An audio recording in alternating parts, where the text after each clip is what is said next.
Good morning. Good morning. Good morning. Good morning. Were you wondering where I was? I'm a little coming on at a later time than I was anticipating I would. Using my Elmer's mug today. Elmer's is this fabulous diner in Palm Desert, I think it is, where they make German pancakes and all these delicious things that I don't often allow myself to enjoy. But on that day, boy, did I go all out, powdered sugar and all. Happy hump day. I am Dr. Valerie Renee Shepard. I'm coming to you live from the Hartley Center for Mindfulness and Self-Mastery. And boy, do we have a self-mastery topic for today. I hope that wherever you are, you're experiencing beautiful weather outside and inside, that you're remembering the truth of who you are. That's an inside game. And that you're bringing that truth forth into the world. Good morning, good morning, good morning. So here's what I would love is if you're watching live, if you could type into the comments, "Hi, Valerie, I'm here. I am in this idea of self-mastery. What's the biggest thing that you are committed to learning about yourself, knowing about yourself, understanding, transforming, something that you're like, this is it." So for me lately, it has been this question that I'm talking about today, the origin story. Like if you've been following me at all, you know that I'm very committed to this idea of self-mastery, which is mastering me in my life so that I can exquisitely manage whatever my life brings my way. So the pillars of self-mastery as I teach them here at the Hartley Center are self-awareness, self-acceptance, and self-love. And the self-awareness part is a deep and ongoing, what I call a forever practice. Like I'm constantly wondering, is this feeling connected with that or with this? Why? Why is it so important to understand ourselves at a deep level? Because whatever's going on in here is going to show up out there. And if we don't understand it, when it shows up out there, we may run willy-nilly into fix it, change it. Oh my God. And in fact, the levers that we pull thinking we're making change happen, changing the grooves in our brain and changing the way that we behave and respond to stress and anxiety and overwhelm, guess what? You're actually not going to be doing that much because you're actually activating the solution that may be a great solution, but it's aimed at the problem that isn't the problem. And when we take a great solution and aim it at the not the problem, it doesn't result in the highest level of fix it, resolve it, change that, freedom, happiness, fulfillment, success that we actually think it will. Thank you for the heart. Many blessings, love and light. Thank you so much for being here. I love feeling your support.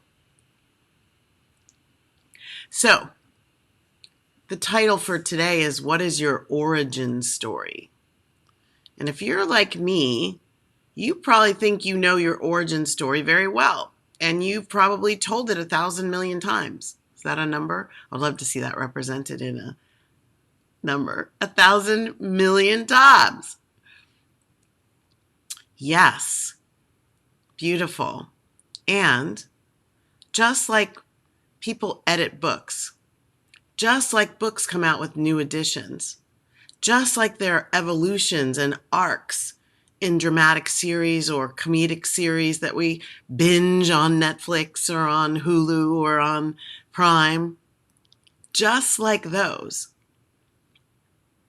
the authors, the producers, the directors of which are refining and honing and reconnecting the dots so that the truth is told in an even better way, just like in documentaries, where there's a digging for even more truth and even more truth and even more truth.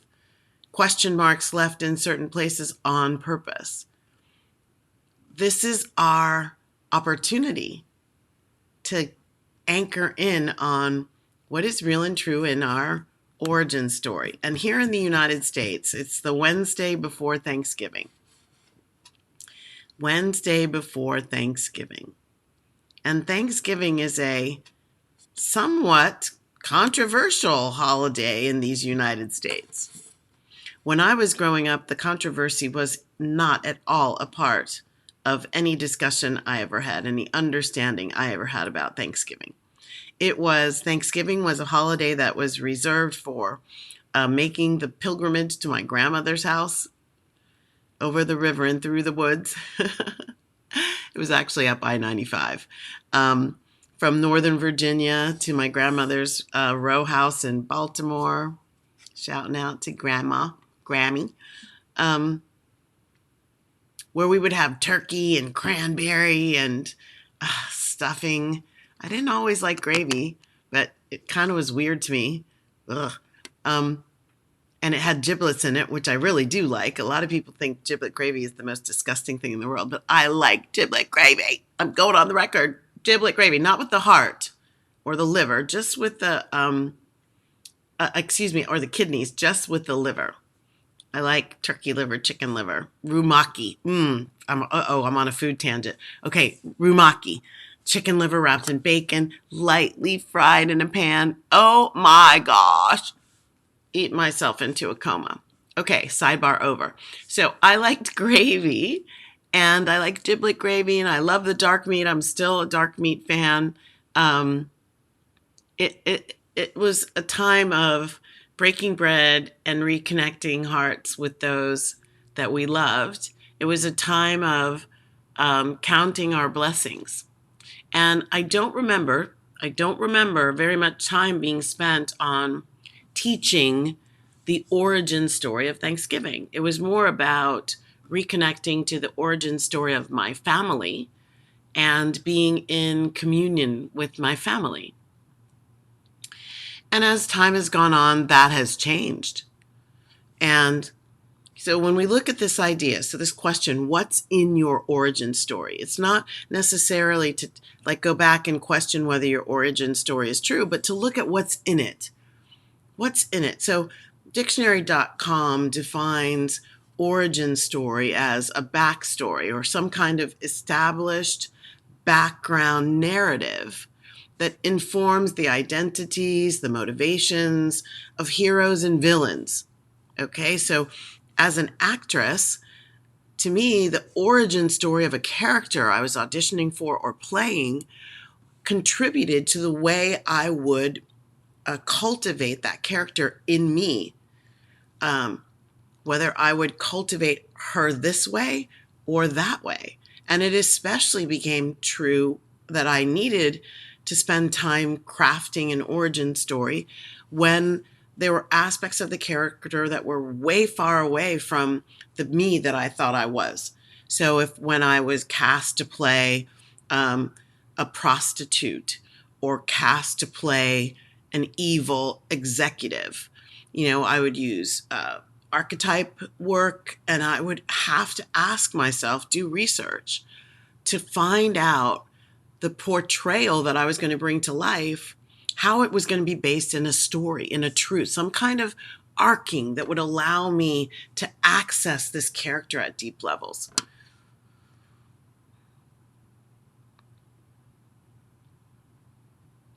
It's a notice. I would like you to notice that in that description, there is some homework. There is some study. There is some connecting of dots.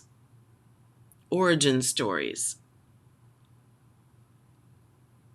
Other places talk about origin stories or origin myths as describing how entire cultures came into being. So if you're a Christian and you're a lover of the Bible, Genesis is an example of an origin story. It teaches the origin of mankind, humankind. if you're into history of a country, your founding patriarchy or matriarchy may have crafted a story of where that country came from. So in the United States, where I live and am from, the founding fathers and the origins of the United States Constitution. And as things get more politicized, those things take on all new flavors as origin stories. Here's what's interesting to me. Another word for the origin story is legend, myth, fable, parable, allegory. So if you know those words, there are some dynamics in those words that would suggest that not every origin story is 100% true. Not every origin story, including ours, can be traced with actual factual evidence. And I'm not making that good, bad, right, or wrong. It just is. So without labeling it or experiencing it as good or bad or right or wrong, and I encourage you with everything I am, I encourage you to let go a little, or if you can't let completely go for whatever reasons you're telling yourself, that's fine. If you could just loosen your grip on the ideas of good, bad, right, and wrong showing up in everything. This idea of releasing the need to judge things as a part of our experience of them is how we experience them differently, deeper, more profoundly experience them. And isn't that what you're here for? It seems today, as we look at the factions and infighting and separation and I'm right and you're wrong, no, I'm right and you're wrong, as we go through that in our microcosms of the world or life and our macrocosms of the world or life, that as we go through that, we're missing it. We're missing it. We're missing it. Like the whole point. Is it really about right, wrong, good, bad? Is it about deciding, discerning, determining, and then being the best version of ourselves for what it is that we're wanting to create and co-create with God, with the divine, with your higher self, if you don't want to talk about a divine being? Isn't that what it's about? Isn't it about love? And all love starts with self-love. So with that in mind, not about good, bad, right, wrong, release the need to judge things in a hierarchy, and getting into deeper self-love, let's talk about origin stories. Because sometimes the origin story that we're repeating, and I'm not necessarily talking about running around and repeating it to people, but you repeat it when you do certain actions that are derived from that origin story. You repeat the request for more of the same from your vibrational energy. The world is an energetic universe. The universe is energetic. The world exists inside a universe, a container that is energetic in nature.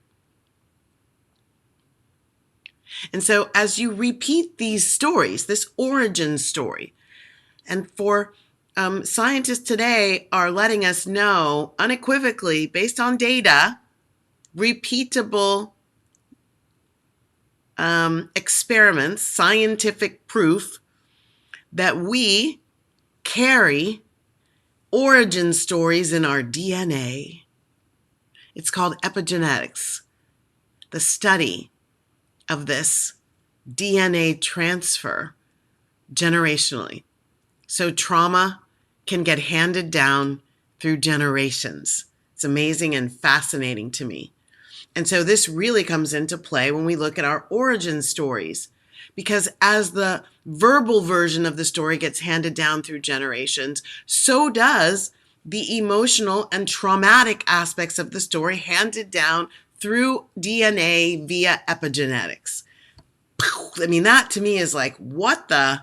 Wow, that is huge. And it's so fascinating and it's so delicious to go into. Like, I lean in every time I think about it. Like, what's inside my DNA and where did it come from?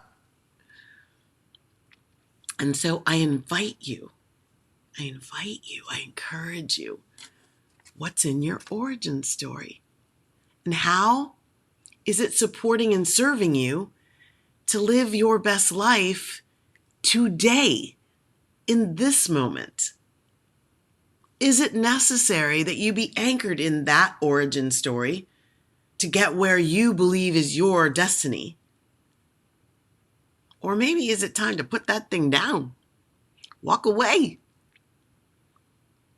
And, I have behind me part of my origin story. So I've got my ancestors right there on the wall behind me. This is from some diversity, equity, and inclusion work that I've facilitated around understanding the ancestors and what they came to deliver to us. And so origin story is right here, pretty alive and well. Or is it? The question. So origin stories in education, they've really been a heart of education. Why? Because in education, we take a look at history, and it's hard to take a look at history without an origin. And so origin stories in education have helped young people, young minds like mine and yours, get a clearer sense of what they were a part of what the roles were, of how I could be something in society or how I couldn't. And depending on your origin story of your culture and where you fit in it, these ideas of what challenges you would face and what you could contribute and how, they're kind of important. And so, origin stories, they're constructed around events. They're constructed around a major event. So in a person's origin story is the story of their birth, and maybe the story of the pregnancy that preceded the birth. Was your mom sick all the time? Was your mom a battered mom? What was going on while you were in her womb? That's part of your origin story, especially as more data is letting us know that we actually feel and understand things in the womb. You've heard about mothers playing classical music with the headphones on their bellies because there's data that shows that helps IQ development in the unborn. Wow. You may have also read stories of how, and I know for my own experience of my origin story, how some of the dynamics that were going on with my mom that created fear in her transferred fear to me. And I've done some interesting dances with understanding this low level of fear. And if you look at my YouTube channel, you'll find couple of Hump Day Happy Chats where I've talked about this. I don't know the source of it, in quotes, fear that can be existing inside. So origin stories are important, if only to tell us where we've been and for us to get clear on where we've been is either serving and supporting where we are and where we're going, or actually a source of how we get in our own way where we are and prevent ourselves from going where we're destined to go. So here we are at the day before Thanksgiving in the United States. Other countries have different versions of Thanksgiving, a thing called Thanksgiving, or a day of recognition or celebration. I mean, quagmire of quagmires is getting the truth around the origin story of Thanksgiving in the United States. It is a quagmire. I got some information from a group to which I belong called the Ally Ring. Shouting out to Jillian and Robert of the Ally Ring, which is all about bringing truth into the conversations around marginalized communities, especially people of color. And how does anybody be an ally? People of color with other people of color, white people with people of color, whatever the marginalization is, the contrast. How do we allyship with each other? So between a newsletter from them around Thanksgiving and then doing my own research, notice I have a source and then I did my own research.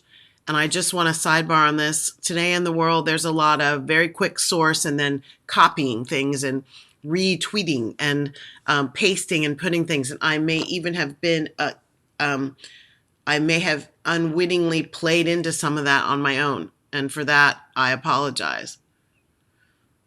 But I just want to highlight their steps here. One of them is, let's get a source. So a source for your origin story clearly might be your parents. In the absence of your parents, it might be wherever you get your documentation of your birth certificate. It may be ancestry.com.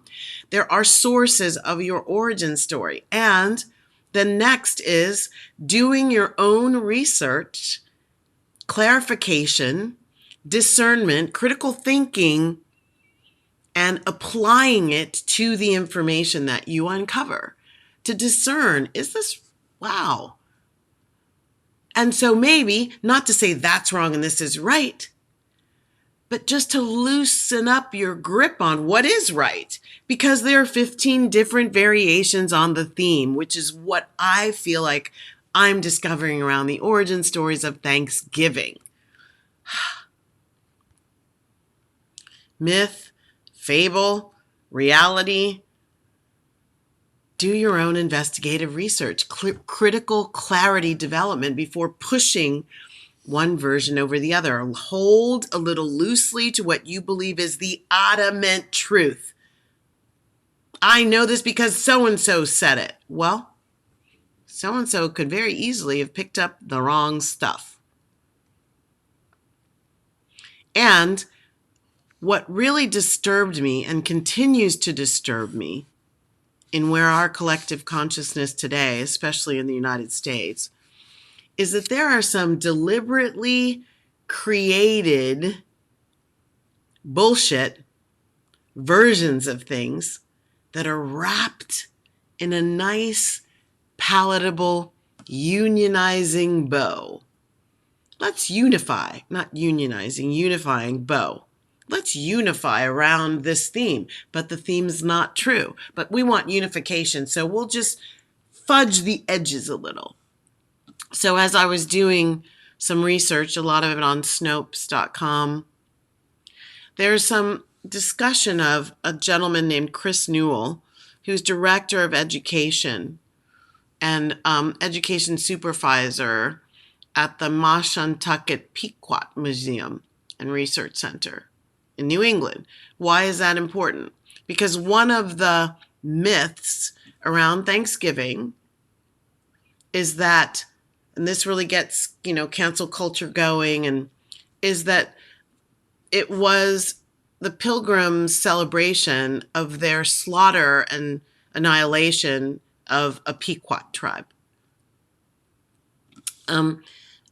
That's one. That's not even all of them. That's one. And when you look at the data in the 1600s, 17th century activity of pilgrims in the new land, there actually were lots of days of celebration or quote unquote Thanksgiving. They all didn't revolve around pilgrims and Indians sitting down for dinner. but it was a habitual practice of those settlers from England to celebrate things. And so there was a history and a heritage and a cultural expression around this. And there are many stories. The Pequot one from the 1600s has been sort of debunked, and there have been analyses of writings from people's journals, etc. I mean, we're talking history here. At best, history is interpreted interpretations, interpretations of interpretations. And one thing we should all recognize is that when we bring interpretations to situations, we're bringing our backgrounds and our histories and our origin stories, which may not be 100% factual or true at all. It's not good, it's not bad, it's not right, it's not wrong. It just could be what is. And so rather than fighting about my truth or your truth, we could just accept both of them, see where there's an intersection, and bless each other as we learn more, as we open ourselves to being in relationship based on truth.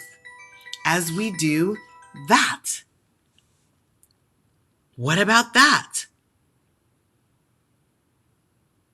Now, one of the things that Chris Newell said on this Snopes.com is that Thanksgiving Day, as we celebrate it in the present day, 20th, 21st century Thanksgiving days, owe their origin in part to a woman named Sarah Josepha Hale, who, this is really profound, people, who is credited with writing the Mary Had a Little Lamb nursery rhyme. Mary Had a Little Lamb. Now check this out. The mother of Mary Had a Little Lamb, according to Chris Newell, lobbied through a letter writing campaign to members of Congress and other government officials for such a holiday. And I think this was in the 1800s. And she wrote, I quote, "It now needs national recognition and authoritative fixation." This is about having a day of Thanksgiving. It now needs national recognition and authoritative fixation only to become permanently an American custom and institution. And according to Newell, the narrative that we know of today, I'm quoting from Snopes, of a pleasant meeting between natives and the English is a popular one that the mother of Mary Had a Little Lamb pushed. And magazines, writers, and even school books took it up as fact. So this author of Mary Had a Little Lamb, who is a vocal advocate for a unifying strategy of a day of Thanksgiving, told a story of it being a pleasant meeting between natives and the English, and there it went, and off it went, and she pushed this as truth. Magazines, writers, and even school books took it up as fact. And this is one of the quotes that she is quoted as saying, wanting a pleasant story that could serve as a foundational event that everyone could unite on.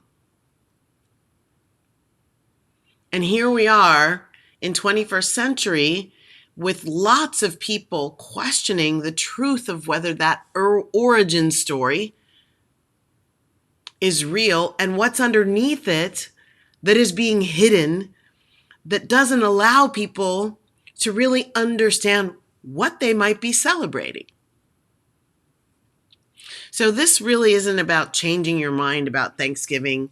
I still celebrate Thanksgiving the way my family taught me to celebrate it. I still love sitting down around a big table candles, even at 2 o'clock in the afternoon, lighting the candles and filling my belly, watching football, drinking some wine, some sherry, some bourbon, laughing, talking, finding a good movie, and being in community with those I care about and who care about me. And reflecting on the myriad of things, from the simple, uncontrollable, automatic aspects of how my physical body works, breathing, to the miracles that surround my entire life all the time, giving thanks. And as I've investigated my own origin story, I've uncovered some deep, dark stuff. And I'm grateful for it. I'm grateful for the tenacity and the perseverance in me that has me to continue through the muck and yuck to higher ground, that gives me the courage and tenacity to go after it, to know that I cannot get to the higher ground without transmuting what's at the foundational levels. What's in my origin story? What's in your origin story? Is that story serving you? Do you actually know all of it? Or are you just fixated on either the really dark parts and that's what's keeping you from achieving your highest potential? You can't get past it. And I'm not making light of that. I know what that is. Been there, done that. Grateful to have been able to free myself and holding sacred space for you to do the same. So I'm not making fun. I'm calling you into an activation around, do you really have it here? What you really are. And maybe it's time for your origin story to change. So I'm going to close on this idea of what is your origin story? What is in there? With this teaching that comes from medium.com that talks about the elements of your origin story. So there's this statement of once upon a time. How was your life before? Then there's this statement of then one day. So you describe your life-changing event. And then it continues with this arcing into newness because of that, ... until finally the victorious story, the victorious aspect. So now, blah, blah, blah, origin story. So here's an example. I'm going to relate it to Thanksgiving. Once upon a time, I was taught that Thanksgiving was this one thing and that it came from this one experience and that it was historically documented as the truth above all other truths. Then one day, I became wise enough to question whether what I thought I knew was the be-all and end-all of truth with a capital T, whether what I thought I knew was really it. It's okay to think we know something and then find out, well, maybe what I know is only a piece or a piece. Maybe it's 80% of the truth, but still there's some pieces that aren't true. Or maybe it's only 10%, or maybe it's pretty much fabricated. Even with good or bad intentions, doesn't matter. If it's not the truth, why am I still talking about it? Same thing in your life. Then one day I became wise enough to question whether the be-all and end-all of truth is what the truth I was knowing. I started hearing rumblings of fabrications built on purpose that obscured lies about the truth. Until finally, I ended up at a place where I just wanted to keep digging and keep digging and keep digging. And I also wanted to honor my own created celebration of the Thanksgiving idea. The most important aspect of it, the main thing in the thing, is gratitude. And so I will anchor in gratitude. That's part of what I teach, and I will always do it. Be a walking gratefulness pillar. Until finally, I just anchored where I wanted to anchor, allowing the not truths to quiet in my life and dissipate as I continue to learn more. And so now I feel like I've made peace with the idea of not really ever knowing something from 400 years ago, 800 years ago, 5,000 years ago. Like, we human beings are pretty funny in our idea that our interpretation is fact. I bless that in all of us, and I call us into higher ground.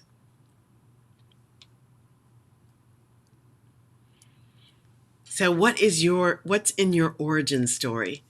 What dragons are you willing to slay today from that old myth or legend or allegory, fable, in order to take yourself to your highest potential, reach the higher ground that is calling you, that is wanting you, that is waiting for you, that is your birthright as a divine being?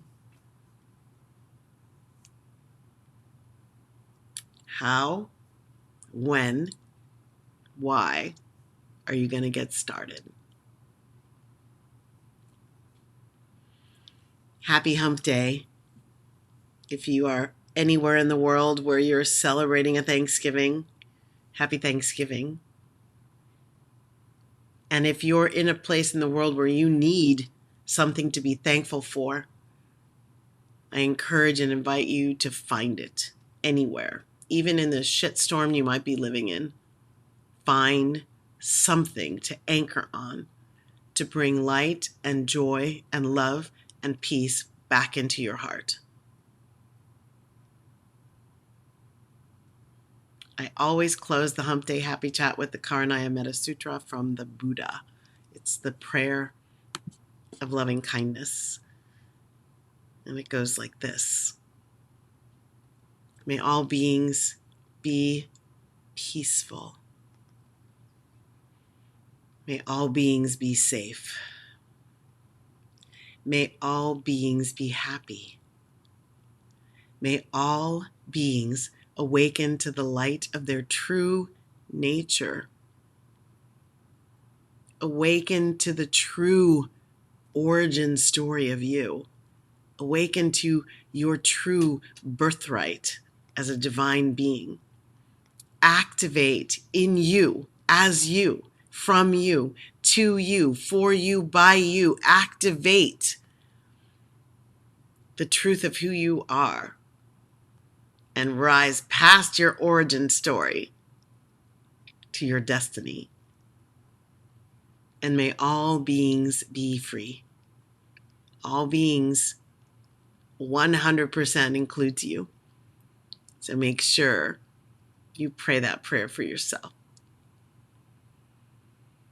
Thank you for being here. If you're watching the replay, please hashtag replay and share. Many blessings. I'm Dr. Valerie Renee Shepherd, coming to you live from the Hartley Center for Mindfulness and Self-Mastery. Many blessings. Bye now.